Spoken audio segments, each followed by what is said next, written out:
Hey guys, just gonna do a quick video on how to remove the stock intake manifold on a 2jzgte. This is a VVTi, but I believe it's the same for a non-VVTi. Not really any videos on YouTube, so just figured I'd make one.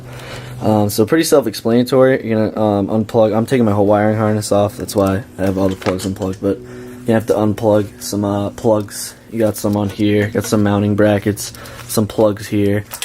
These vacuum hoses can stay because they kind of just loop back to the manifold, but if you have like some vacuum hoses that are connected to it, obviously you have to disconnect all the hoses that are connected to it, and then you can go ahead and remove these bolts here that hold it on, hold the upper plenum onto the lower part. And you also have some brackets back here. I'm going to do a time lapse of that, and when I take it off I can show you guys where all the bolts are. So yeah, stay tuned.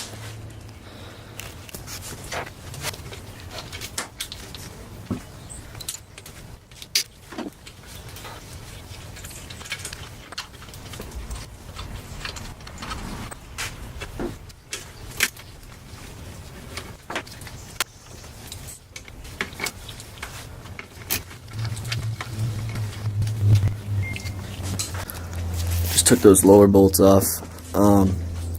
12mm bolts. Got a couple of them. You got one. You got a nut right here. See if I can focus on that. You got a nut right there. Bolt right there.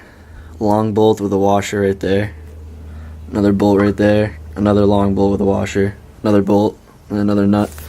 And then you got a bigger bolt. Still 12mm head, but thicker threads holding this bracket on. Whole thing's loose now. It's all loose now. You just have to do the top. I believe there's some brackets and bolts up there. So yeah, do another quick time lapse for that too.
So the upper part of the intake manifold is off. I got it right here.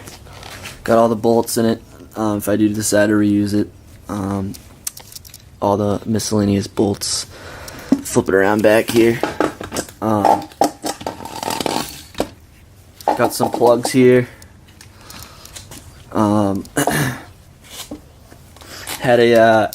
one of the lines mounted on the back with those 3 bolts you saw at the end of the time lapse video. It gave me a little bit of trouble. Couldn't really see them until you actually pulled the upper part off. But yeah, it really wasn't that bad. So I'm gonna be doing the lower part now. Gonna change the battery out of my camera. So that was about 10 minutes of video. Fast forwarded. So definitely uses up the battery. But anyways, gonna be taking out all this right here. The next time lapse.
So yeah, that's it, guys. That was a removal of the stock 2jzgte intake manifold. That's what the finished product should look like. It really wasn't that bad.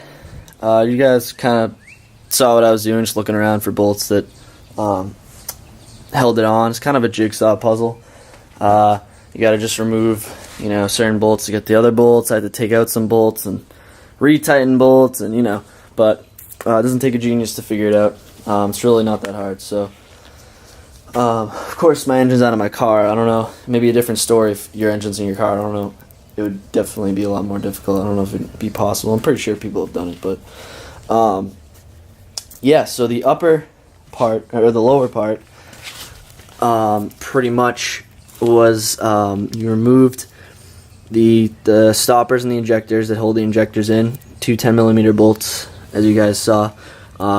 Pull that out. You have your fuel rail. There was a banjo bolt right here. You have to loosen that before you take out the bolts to hold your fuel rail in, because your fuel rail will start to spin. So I did that. Took out the fuel rail with the injectors, and then you get access to, you can get these two bolts right here, or nuts, I believe. I think there's studs that go on there. Or no, those are bolts. And then there's also a bolt right here. And then you have to go below the long extension to get two more bolts in the bottom. And there's also a little cover still on the engine that was blocking one of the bolts you have to take off. And yeah, that's pretty much it. That's all there is to it. I'll be doing a install video maybe on an eBay intake manifold if I decide to go that route. It's looking like I am, just for the simplicity. Personally, I'm going to be running AEM Infinity, which you need, or it's best to have a drive-by wire throttle body, which this is the VVTi engine, so it has, I believe, the hybrid, which can be a little unreliable, and I mean it's a 20-year-old throttle body, so maybe going with the eBay intake manifold with, I believe, a LS throttle body or drive-by wire throttle body, something like that. But if I do decide to go that route, I'll do a install video with some details on that. And make sure you subscribe. I've got a lot of stuff with the channel, a lot of new videos, and I'm gonna be doing more of these videos, install videos and such. And if you guys have any suggestions with super videos or 2JZ videos in general, let me know. I can do some how-to videos as I've done it, as I have an IS300 as well, and obviously Super's right there, and I have friends with two other IS300s. So between the three of us, we got 4 2JZs. So yeah, thanks for watching, and make sure you subscribe. Thanks.